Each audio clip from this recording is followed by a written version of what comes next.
नमस्कार student. Polytechnic entrance exam की तैयारी आप कर रहे हैं, करते रहिए। भगवान करें कि आपको मनचाहा कॉलेज मिले और मनचाही नौकरी मिले।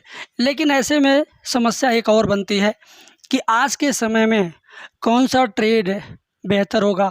पिछली वीडियो में मैंने बताया था कि सिविल वाला ट्रेड लेकर जो लोग पढ़ रहे हैं उनका फ्यूचर कैसा होगा, उसका स्कोप कैसा है उस ट्रेड का, इसकी पूरी डिटेल जानकारी मैंने आपको पिछली वीडियो में दिया था। आज के वीडियो में मैं बताने वाला हूं कि सीएस कंप्यूटर साइंस का स्कोप आज के टाइम में कैसा है, आने वाले टाइम में कैसा रहेगा। इसे आप करते हैं तो किस किस परिस्थिति से गुजरना होगा पॉलिटेक्निक के 3 साल के कोर्स में। उसके बाद आपको किस तरह की जॉब लगेगी, आप गवर्नमेंट सेक्टर में जाओगे कि प्राइवेट सेक्टर में जाओगे। गवर्नमेंट में जाते हो तो क्या सैलरी आपका मिल सकता है, प्राइवेट में जाओगे तो क्या सैलरी होगा। लाइफ स्टाइल आपकी सरकारी में ज़्यादा सिक्योर होगी कि प्राइवेट में ज़्यादा सिक्योर होगी। ये सारे पॉइंट्स आज की वीडियो में मैं कवर करने वाला हूँ। तो जो भी छात्र, जो भी मेरे भाई, मेरे छोटे भाई जितने भी इस वीडियो को वॉच कर रहे हैं, पूरा अंतिम तक वॉच करेंगे, क्योंकि पढ़ाने के लिए दुनिया पड़ी है, लेकिन सही डायरेक्शन देने के लिए, सही तरीका बताने के लिए कम ही लोग हैं, जिसमें से मैं ही हूँ। आप इस वीडियो को आखिरी तक देखिए, आपको पूरी जानकारी मिलने वाली है। देखिए स्टूडेंट्स, लॉकडाउन जब से लगा उसके बाद से टेक्नोलॉजी के इंडस्ट्री में, वेबसाइट सॉफ्टवेयर एप्लीकेशन के क्षेत्र में बहुत बड़ा बदलाव, बहुत हैवी बदलाव आया हुआ है। और ये बदलाव ऐसा बदलाव है कि पूरे विश्व में भारत नंबर 1 पर है डिजिटल ट्रांजैक्शन करने के मामले में। यानी पूरे विश्व में सबसे ज़्यादा अगर कहीं पर डिजिटल लेन देन होता है, भीम से, पेटीएम से, क्यूआर कोड से, यूपीआई से, इंटरनेट बैंकिंग का इस्तेमाल अगर कहीं होता है तो पूरे विश्व में भारत सबसे आगे है। अब पैसे का लेन देन अगर डिजिटल हो रहा है, इसका मतलब है कि पैसे का लेन देन करने के लिए डिजिटल प्लेटफार्म बने हुए हैं। चाहे वो फेसबुक हो, चाहे यूट्यूब हो, यहाँ भी पैसे का लेन देन होता है। लोग सुपर चैट देते हैं, लोग कोर्स खरीदते हैं, लोग यूट्यूबर पैसा कमाते हैं, फेसबुक वाले भी पैसा कमाते हैं, रील डालते हैं, रील से पैसा कमाते हैं। मतलब कुल मिला जुला करके ये अलग टॉपिक हो जाएगा कि रील से और यूट्यूब से कैसे पैसे कमाते हैं। लेकिन आप जो पॉलिटेक्निक एंट्रेंस एग्ज़ाम दे करके अगर आप का मन टेक्नोलॉजी में जाने का है, आईटी सेक्टर में जाने का है, सॉफ्टवेयर में, कंप्यूटर में, एप्लीकेशन में जाने का है, तो इस वीडियो के साथ आप समय दीजिए। ज़्यादा नहीं, 10 मिनट से कम का ही मैं आपको डिटेल में बताने वाला हूं कि क्या होगा इसका स्कोप। देखिए स्टूडेंट्स, आप 3 साल की पॉलिटेक्निक करेंगे। पहले सेमेस्टर में सबका सिलेबस लगभग एक ही होता है, सबको अवकलन समाकलन पढ़ना है, ठीक है। उसके बाद से ट्रेड के हिसाब से सिलेबस आ जाता है। अब धीरे धीरे जैसे जैसे फाइनल ईयर तक पहुंचेंगे, वैसे वैसे आपके ट्रेड के हिसाब से सिलेबस आपको मिलता जाएगा, आप पढ़ते जाएंगे। अब बात यहाँ पर आती है कि भैया सरकारी नौकरी बताइए कि हम सीएस करके सरकारी नौकरी कर सकते हैं या नहीं। बिल्कुल कर सकते हैं, क्योंकि आप बताइए कौन सा ऐसा सरकारी विभाग है जिस विभाग में कंप्यूटर की ज़रूरत नहीं है, जिस विभाग में इंटरनेट की ज़रूरत नहीं है, जिस विभाग का ऑफिशियल वेबसाइट ना हो, जिस विभाग का ऑफिशियल एप्लीकेशन ना हो, जिस विभाग का ऑफिशियल सॉफ्टवेयर ना हो। कौन सा ऐसा विभाग है? सिंचाई विभाग, नहर विभाग, रेल वाला विभाग, बिजली विभाग, कौन सा विभाग, सड़क वाला, परिवहन वाला, सारे विभाग, पुलिस विभाग, हर जगह कंप्यूटर की ज़रूरत है। तो कंप्यूटर ऑपरेटर की भी ज़रूरत है, और वो भी सिंपल कंप्यूटर ऑपरेटर नहीं कि सिर्फ टाइपिंग करना है। टेक्निकल नॉलेज भी होना चाहिए, कोडिंग का, HTML का, CSS का, जावा स्क्रिप्ट का, बूटस्ट्रैप का, MySQL का, PHP का, लारावेल का, और भी तमाम ऐसी कोडिंग वाली भाषाओं का जिनके बारे में आप शायद पहली बार सुन रहे हो। रिएक्ट JS का, रिएक्ट नेटिव का, कोटलिंग का, तमाम चीज़ें ऐसी हैं। अब पाइथन भी है, फ्लूटर भी है, बहुत सारी चीज़ें हैं। 35-40 ऐसी लैंग्वेज हैं जिनको पढ़ करके आप अलग अलग लेवल का पोस्ट हासिल कर सकते हो। खैर, आपके CS में जो मैंने शुरुआत में बताया ना कि बेसिक HTML, CSS, जावा स्क्रिप्ट और jQuery, बूटस्ट्रैप, PHP इत्यादि, ये सारी चीज़ें आपको पढ़ाई जाएंगी। और इन चीज़ों को पढ़ने के बाद वेबसाइट मैनेजमेंट का काम बहुत अच्छे से आप कर लेंगे। हर विभाग के ऑफिशियल वेबसाइट पे कोई नोटिफिकेशन आता है कि भाई ये नोटिफिकेशन आ गया, इस चीज़ का फॉर्म आ गया, इस चीज़ का फॉर्म आप ही बताओ, पॉलिटेक्निक का फॉर्म भरे हो ना, तो ऑफिशियल वेबसाइट पे जाओगे, देखोगे, एक नोटिफिकेशन आता है, पढ़ोगे कि इसका डेट इस तारीख से इस तारीख तक है। फॉर्म अप्लाई करने का बटन पे क्लिक करोगे, वो बटन जहाँ तुम क्लिक करके फॉर्म अप्लाई करते हो ना, वो बटन भी बनाने वाला कौन है? वो भी कंप्यूटर सॉफ्टवेयर यानी CS वाला ही है।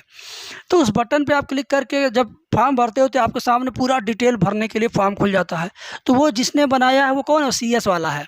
आप फॉर्म भरते हो, आधार कार्ड अपलोड होता है, फ़ोटो अपलोड होता है, सिग्नेचर अपलोड होता है, पैसा ट्रांजेक्ट होता है, ये सब का सिस्टम बनाने वाला कौन है? CS वाला है यार।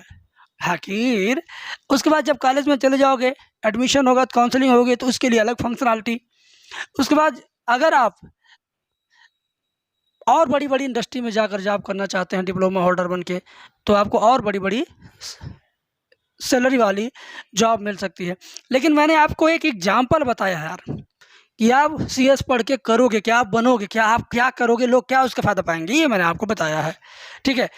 और गवर्नमेंट विभाग में, सबके विभाग में वैकेंसियाँ आती हैं, सबके विभाग में ऑफिशियल नोटिफिकेशन देना होता है, फॉर्म अप्लाई देना होता है, वो एग्ज़ाम मैनेजमेंट करना होता है, सारी चीज़ें आपको ट्रेनिंग के थ्रू विभाग द्वारा बता दिया जाता है।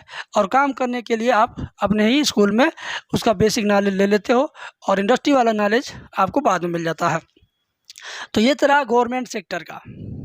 लेकिन आप चाहते हैं कि नहीं, मैं सरकारी नौकर नहीं बनना चाहता हूँ, मैं प्राइवेट में 2-4 साल करके फिर अपना कुछ करके फिर बस लाखों में कमाना चाहता हूँ महीने का, तो भी सही चुनाव होगा CS वाला ट्रेड।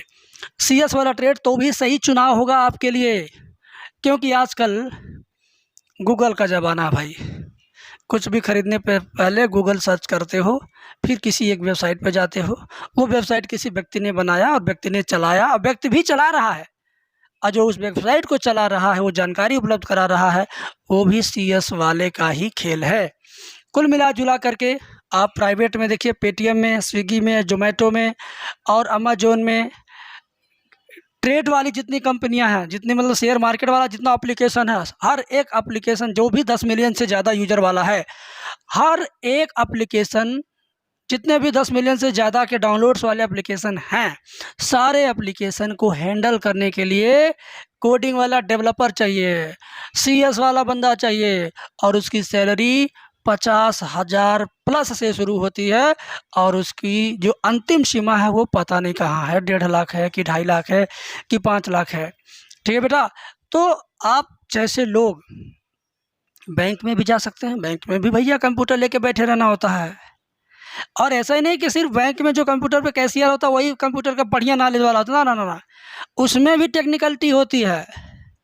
बैंक का कंप्यूटर के अंदर जो सॉफ्टवेयर, कैशियर, मैनेजर और जो वहाँ के क्लर्क हैं, जो उस सॉफ्टवेयर को रन करते हैं, जिसमें हिसाब किताब आपका रहता है, उस सॉफ्टवेयर को तंदुरुस्त रखने के लिए, दुरुस्त रखने के लिए हमेशा उसके पीछे रिपेयरिंग होता रहता है, और वो रिपेयरिंग का काम वो CS वाले बंदे करते हैं।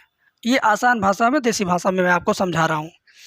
मतलब ऐसे समझो, एक मकान आपने बनवाया, मकान बहुत अच्छा लगा, बहुत सुंदर लगा, बहुत ही मजबूत बना है, लेकिन क्या ये मकान हमेशा सुंदर और मजबूत रहेगा? समय बीतने के साथ साथ ये कमज़ोर होता जाएगा, इसके रंग रोगन में फीकापन आता जाएगा, मॉडल पुराना होता जाएगा, वैल्यू घटता जाएगा, तो लोग कहेंगे ये तो मकान बहुत पुराना है, इसका तो कोई ज़माना नहीं रहा, मॉडल बदल दो नहीं तो बेकार है। तो वेबसाइट जब एक बार बन जाती है तो समय के साथ उसके अंदर परिवर्तन करते रहना होता है, और वह परिवर्तन एक व्यक्ति नहीं, अनेक व्यक्ति करते हैं, और वो व्यक्ति कौन? CS वाले होते हैं। कौन होते हैं? CS वाले होते हैं। नई फंक्शनलिटी लाना, नया उसको लुक देना, नया उसका स्ट्रक्चर बनाना, कोई नए तरीके का उसमें ऑप्शन दे देना, ये सारा काम समय समय पे होता रहता है। कोई दूसरे लोग, हैकर लोग उसको हैक करने की कोशिश कर रहे हैं, इस बात का पता लगाते रहना, इस चीज़ को रोकते रहना, इस चीज़ में मॉडिफिकेशन करते रहना, ये सारा काम कौन लोग करते हैं? CS वाले बंदे करते हैं। अब CS वालों में उसमें भी कैटेगरी होती है। आपका जो नॉलेज जिस लेवल का रहेगा उस लेवल का उसमें आपको काम दिया जाएगा। जैसे कि एक मकान बनता है तो कोई उसमें राजमिस्त्री होता है, कोई उसमें लेबर होता है, कोई पेंट वाला होता है, कोई इलेक्ट्रीशियन होता है, तो कोई सिर्फ उंगली करता है, भाई यहाँ ये खराब है, यहाँ ये ठीक कर दो, वहाँ वो खराब, वहाँ वो ठीक कर दो। तो अलग अलग लोगों का अलग अलग एक्सपीरियंस, अलग अलग नॉलेज होता है। ऐसे ही वेबसाइट सॉफ्टवेयर एप्लीकेशन की इंडस्ट्री में भी अलग अलग लेवल के लोग होते हैं, अलग अलग काम होता है और अलग अलग तरीके से लोग उसमें शामिल होकर काम करते हैं। उसमें भी समझो लेबर, मिस्त्री और सुपरवाइजर, ठेकेदार, इंजीनियर, सब तरह के लोग उसमें भी होते हैं। लेकिन ये है CS करके जाओगे सभी लोग इंजीनियर कहलाओगे। उसमें कोई लेबर नहीं है, उसमें कोई फोरमैन नहीं है, उसमें कोई राजमिस्त्री नहीं है, बढ़ई नहीं है, सारे लोग इंजीनियर हैं। उनका नाम अलग अलग है, कोई फ्रंट एंड वाला है, कोई बैक एंड वाला है, कोई सेल्स मैनेजर है, तो कोई मार्केटिंग मैनेजर है, तमाम चीज़ें हैं। तो जब आप उस इंडस्ट्री में जाओगे तो आपको लाइन पाइन मिलता जाएगा। और हाँ, 4 साल 5 साल प्राइवेट कंपनी में जॉब करने के बाद जब आपको लगेगा कि यार यहाँ 15 20 50 लोग मिल करके एक कंपनी बना के चला रहे हैं, अब आप 5 साल 6 साल 10 साल समय लगा के वो चीज़ जान जाओगे, वो चीज़ कर लोगे, तो आप खुद का वो चीज़ खोल सकते हो, खुद का शुरुआत कर सकते हो। उसमें तो 2-3 कमरे चाहिए, 20-25 कंप्यूटर चाहिए, नॉलेज वाले लोग चाहिए, बस हो गया काम। उसमें न सामान लाना है, न प्रोडक्ट बनाना है, ना बेचना है। आपको तो बस कंप्यूटर पर कीबोर्ड चलाना है और अपना प्रोडक्ट ऑनलाइन है। ऐसा प्रोडक्ट है जो न यूज करने से घटता है और न बढ़ता है। आपने एक बार बना दिया, हमेशा यूज होता रहेगा, यूज होता रहेगा, यूज होता रहेगा। क्या बात है। तो कुल मिला जुला करके यार CS का स्कोप मुझे लगता है आज के समय से लेकर के आने वाले 20-25 सालों तक बहुत ही तगड़ा रहेगा। ये CS उन लोगों को लेना चाहिए जो लोगों की अंदर से इच्छा है इस दुनिया में जाने का, इस क्षेत्र में काम करने का। किसी का मन सिविल में जाने का, उसको अब ये वीडियो देखने के बाद अपना मन बदलना नहीं चाहिए। क्षेत्र अलग अलग है यार, कोई अध्यापक बनता, कोई इंजीनियर बनता, लोग एक ही सिलेबस तो इंटरमीडिएट में पढ़ते हैं। बोलिए भाई, तो वही चीज़ है, आपको अगर अध्यापक बनना है तो दूसरा चीज़ पढ़ लीजिए, इंजीनियर बनना है दूसरा चीज़ पढ़ लीजिए। तो ऐसे ही अगर आपको CS लेना है, इंजीनियर बनना, सॉफ्टवेयर इंजीनियर बनना है तो CS लीजिए, सिविल इंजीनियर बनना है तो सिविल लीजिए, बस फ़र्क इतना ही है। तो इसके बाद मैं अगली वीडियो में दूसरे ट्रेड के बारे में बताऊंगा, उसमें क्या आपका फ्यूचर रहेगा। और 5 वीडियो लाने के बाद फिर पाँचों का एक साथ एनालिसिस कर दूंगा। आप फिर उसके बाद डिसीजन लेना कि आपको क्या करना है। बहुत बहुत धन्यवाद। Thank you.